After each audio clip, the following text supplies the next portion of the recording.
I'm picking up my daughter from school, and she climbs into the car with this look on her face. Not sad, not angry, just flat, empty, like someone turned off a light inside her. She's 15. I ask her how her day was, and she shrugs. I ask if something happened, and she says no. Then after a long silence, she says something that's been rattling around in my head ever since. She says, "Dad, does it ever feel like nothing you do actually matters?" I'm Robert, and I'm 87 years old. I've been raising my daughter Sarah alone since my wife passed when Sarah was just 3. I've lived through wars, recessions, family tragedies, and personal failures I wouldn't wish on anyone. And that question from my daughter, it shook me, because I've asked myself that same question more times than I can count. The difference is I'm at the end of my life looking back, and she's at the beginning looking forward. And somewhere between those two perspectives, I think I finally understand something important. We live in a world obsessed with impact. Everyone wants to leave their mark, change the world, be remembered. I see it everywhere. People chase careers they think will make them significant. They post online hoping for validation. They measure their worth by how many people know their name. And I get it. I really do. But here's what I've learned after nearly 9 decades on this planet. The things that actually matter rarely feel like they matter at the time. Let me tell you about my neighbor, Helen. She lived 3 houses down from us for 42 years. Helen was a school teacher, never remarried after her husband died young, no children of her own. She taught 3rd grade at the same elementary school for her entire career. When she retired, there was a small gathering in the school gymnasium. Maybe 30 people showed up. No cameras, no speeches that would be remembered. She got a plaque and a bouquet of flowers. 2 years later, she passed away quietly in her sleep. At her funeral, I expected a modest turnout. Helen had always been private, unassuming, but that church was packed, standing room only, and one by one, people stood up to speak. A doctor who said Helen was the first person who made him feel smart. A woman who ran a nonprofit who said Helen taught her to read when everyone else had given up. A man in his 52nds who brought his own daughter and said he became a teacher because of Helen. Story after story. Lives changed, directions altered, all because of a woman who thought she was just doing her job. Helen never tried to change the world. She never sought recognition. She showed up day after day and paid attention to the kids in front of her. She learned their names. She noticed when they struggled. She stayed late to help them understand fractions or spelling words. Nothing glamorous, nothing that would make headlines, but the ripples from her life are still spreading decades later through people she'll never meet. I think we've got it backwards. We think mattering means being seen, being known, being remembered by crowds, but that's not how life actually works. Life is built on small moments between people. A conversation that shifts someone's perspective. A kindness that arrives exactly when someone's about to give up. Showing up when it's inconvenient. Listening when you'd rather talk. These things don't feel significant when they're happening. They feel ordinary, routine, easy to dismiss. When I was 39, just a few years after losing my wife, I went through a rough patch. I was trying to be both mother and father to Sarah, working 2 jobs and barely holding it together. Money was tight. I was drinking more than I should have been, sleeping less than I needed. I felt like a failure as a father.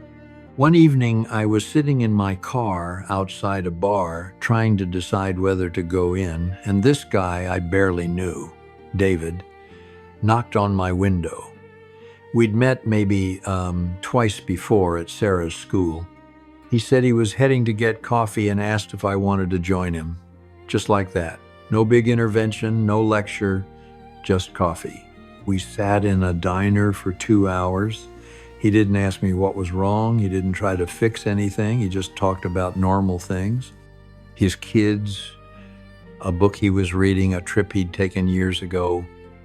And somehow in the middle of that completely ordinary conversation, something in me settled.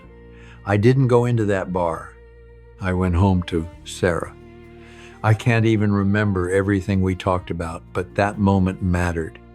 It changed the trajectory of my night, maybe my life. And David probably forgot about it by the next morning. That's the thing about mattering. It's almost never dramatic. It doesn't announce itself. You won't get a notification telling you that something you did changed someone's life. Most of the time, you'll never know.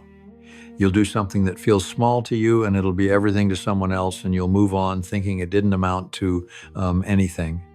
My wife, Catherine, used to write letters, real letters with stamps and everything. Before she got sick, she'd write to family members, to old friends she hadn't seen in years. She'd write to cousins, neighbors, anyone who crossed her mind. I used to tease her about it. I'd say, "We have phones now, just call them." She'd smile and keep writing. After she passed, I found boxes of letters people had written back to her. And in almost every one, someone mentioned how much her letters meant, how they'd kept certain ones for years, how they'd read them during hard times. She wasn't trying to matter. She was just reaching out. But she mattered enormously. Here's what I wish someone had told me when I was younger. When I was a young single father wondering if I was enough for my daughter, your life doesn't need to be extraordinary to matter. In fact, it probably shouldn't be. The pressure to be exceptional, to stand out, to make a big splash, that pressure crushes people. It makes them feel like their ordinary life isn't enough. Like showing up for their family, doing their work honestly, being kind to strangers, like none of that counts unless it's packaged into something impressive. But the truth is, almost everything that holds our world together is done by people no one will remember.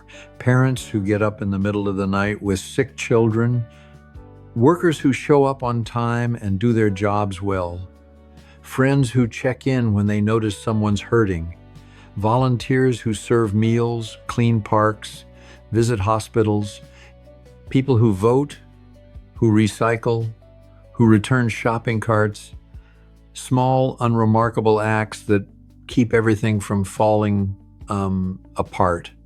You want to know if you matter. Look at the people directly in front of you. Are you present with them? Are you honest? Are you kind when you don't have to be? Do you keep your promises? Do you make room for other people's pain? Do you celebrate their joy? These questions won't land you on magazine covers. They won't build your platform or expand your influence, but they'll determine whether your life actually meant something. I've been thinking about Sarah's question a lot. Does anything I do actually matter? And I've realized the question itself is the problem. Because when we ask if we matter, we're usually asking if we matter in some grand, measurable way. If we're important, influential, exceptional. But mattering doesn't work like that. Mattering is quieter. It's more personal. It's knowing that your presence or absence would make a real difference to real people. When Sarah was 7, she was terrified of water, wouldn't go near a pool. One summer, I spent 3 weeks, 15 minutes a day, just standing with her at the shallow end. I didn't push. I didn't lecture. I just stood there while she got used to it. By the end of summer, she was swimming. Now she's 15 and she probably doesn't remember those 15-minute sessions.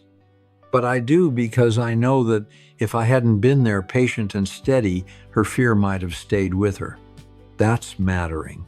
Not because it's impressive, but because it's real. The older I get, the more I realize that most of what we're chasing is smoke. Status disappears. Achievements fade. People forget your accomplishments faster than you'd believe. But they don't forget how you made them feel. They don't forget that you showed up. They don't forget that you saw them when they felt invisible. Those things stick. They echo forward in ways you'll never fully understand.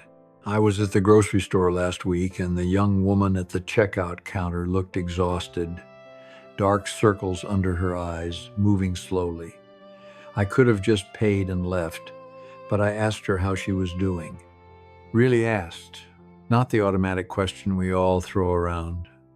She looked surprised. Then her eyes filled up. She told me she'd been working double shifts because her mother was sick. We talked for maybe 3 minutes. I told her she was doing something honorable, that her mother was lucky to have her. When I left, she thanked me twice. Will that conversation change the world? No. Did it matter to her in that moment? I think it did. So here's my answer to Sarah, and maybe to you.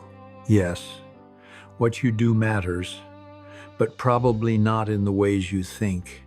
It matters in the small moments, the unglamorous ones, the ones you won't post about or put on a resume.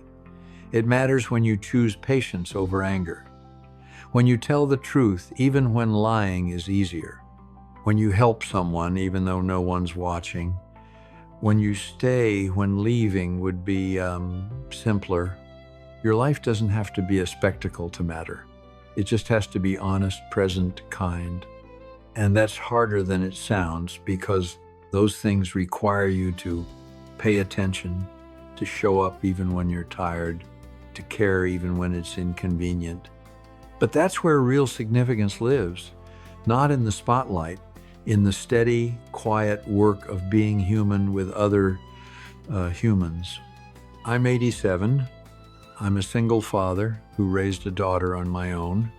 I don't have many years left. And when I think about what I want my life to have meant, I don't think about awards or recognition. I think about the people I loved well, the moments I was fully present, the times I helped without needing credit, the conversations where I really listened. Those are the things that mattered. Those are the things that will outlast me. If any of this lands with you, I'd appreciate it if you'd share this video with someone who needs to hear it. Drop a comment and let me know what's one small thing you're going to pay more attention to. And subscribe if you want more of these conversations. I've got a bit more to say before I'm done. And I'd like to say it to people who actually want to listen.